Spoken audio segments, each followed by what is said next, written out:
Hello, I'm Becca Williams, and welcome to the first of occasional short interviews that I'm going to be hosting with thought leaders, those who I say have big brains and big hearts in the medical cannabis arena. And these are people who have applied their creativity, their ingenuity, and most importantly, their desire to usher cannabis into the mainstream because they know what a remarkable healing force this plant medicine is. And many of these heroes and sheroes have done their work in the face of great adversity and often being criticized and marginalized and penalized.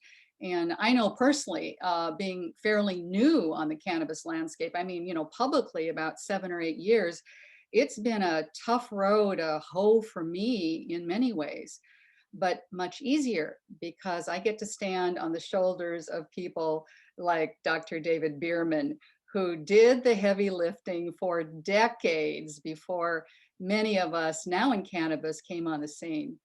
So it is my true pleasure to welcome and introduce to you David Bearman, MD.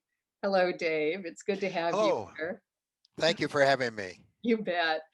And, for nearly 5 decades, Dr. Bearman has applied himself in countless ways to, let's say, nurture and enlarge various vital healing spaces, especially focusing on at-risk populations in numerous medical clinics and mental health clinics and drug treatment programs and teaching at the university level. And because we're keeping these interviews concise, as we want it to be easy and accessible for people to learn about giants in the cannabis field like yourself, Dr. Bearman, I'm kind of glossing over your seemingly endless bio or CV, because what I want to do, I really want to get to the heart of what drives you and has driven your passion over, gosh, all these decades. What's the inspiration for being such a big proponent of cannabis medicine? And, I'd like to begin with, we got to go back to the 1960s, where you were a young man and where you began your enduring career in service in mental health, supporting the less fortunate, and those trying to numb their pain by using addictive substances. And I'd like to ask you what you learned about cannabis that has informed your opinion and practice all these many years, all these many decades later. Some thoughts on Well, that for us? I've been doing cannabis medicine for 20 years, but I was involved in drug abuse treatment and prevention as early as 1967 when I was involved in starting the third free clinic in the country. And then I was in San Francisco. I was in the United States Public Health Service. And at the same time, I volunteered at the Haight-Ashbury Clinic and I ran their drug treatment program. And you begin to see certain patterns. You begin to learn what works and what doesn't work, and you begin to have people tell you, I had a problem with drinking alcohol and I was able to stop using alcohol because of my use of cannabis. And I've had people, very prominent people, lawyers, people who work in the uh, district attorney's office, people who work in the appellate court, who have told me their benefits from cannabis. And in some instances, that benefit has been to help them not drink anymore. And I've also had people who clearly, since cannabis is a very effective analgesic, are able to decrease their reliance on opiates for pain and maybe eliminate that. There are at least 4 states in the United States that have approved the use of cannabis to treat opiate use disorder. It's just not something that all the mainstream resources are focusing on, but it's beginning to be seen that this is something that's beneficial. Now, one has to ask yourself, why is this beneficial? And I think part of it is because of its effect on the midbrain, on the reptilian brain, that it slows down the speed of neurotransmission and allows the cerebral cortex, the more evolved, the more rational thinking part of the brain, to analyze what's going on and to weigh in and have an internal conversation that drinking this much or using opiates is not a good idea.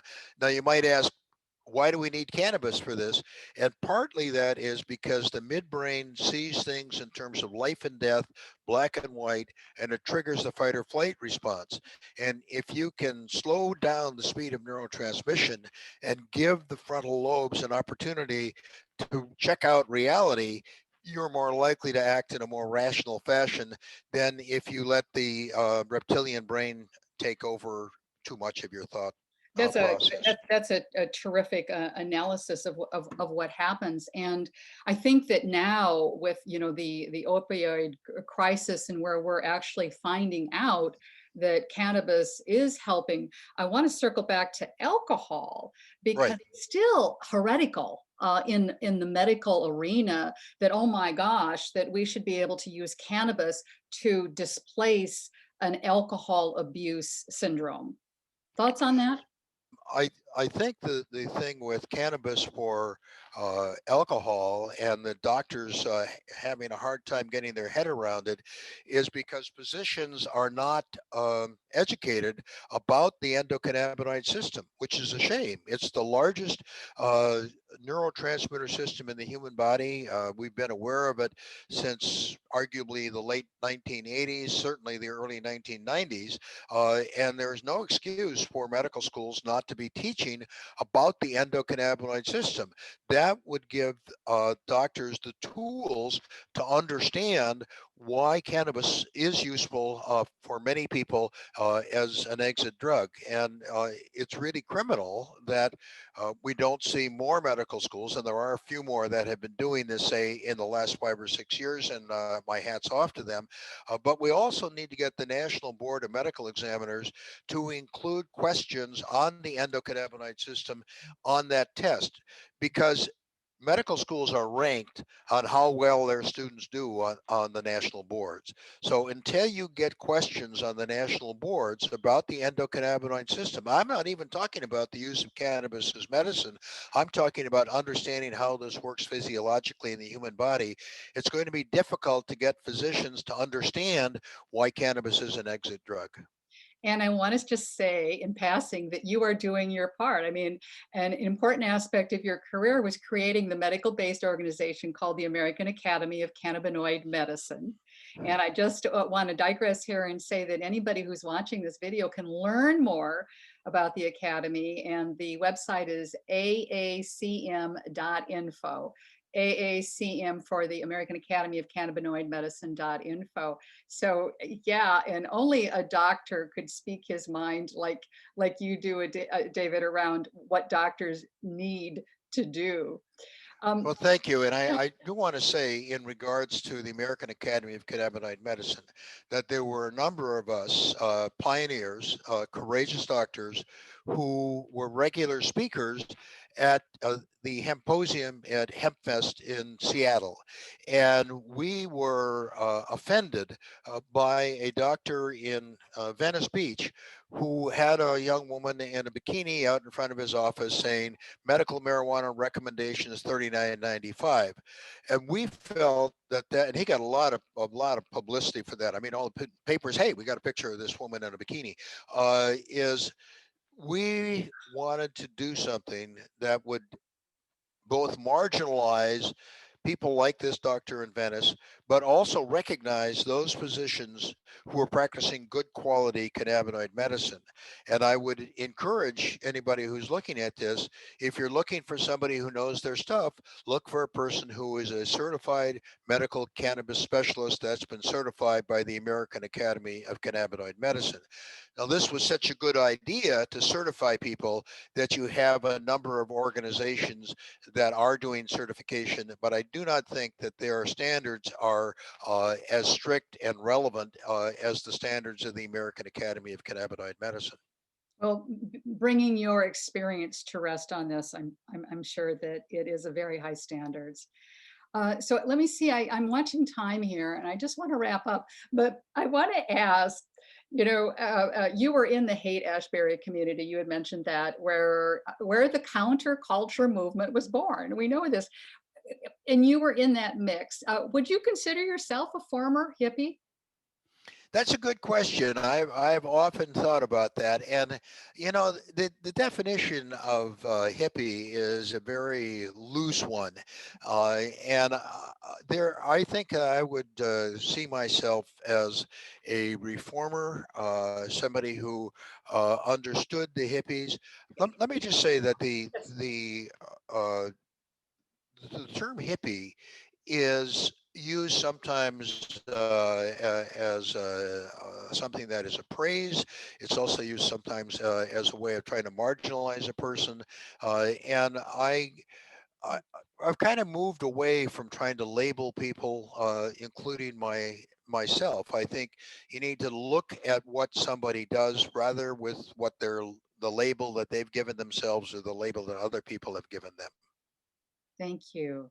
Mhm. Dr. David Bearman, a prominent figure in our country's history of the trajectory of cannabis plant medicine, and beyond that, a life of service that will always be recognized for cultivating caring and support and creating the groundwork for practitioners like myself to do our very best work. I thank you very much for this time together. Thank you. Wonderful. Everybody loves to have positive things said about them, and I feel like what I've been doing for the last 50 or 60 years, people out there recognize it, and that gives me a really good feeling. I mean, every time I see a patient that comes in and has benefited from cannabis, I feel exhilarated. And every time somebody comes in that hasn't benefited, that I hope they would, it's a disappointment. I mean, cannabis is not going to cure 100% of diseases for 100% of people, but it is going to be very, very helpful for many, many people. And I'm glad to see more and more introduction into mainstream medicine. And I thank you for your work and thank you very much for having me today. So well said. Thank you. Bye bye now. Bye.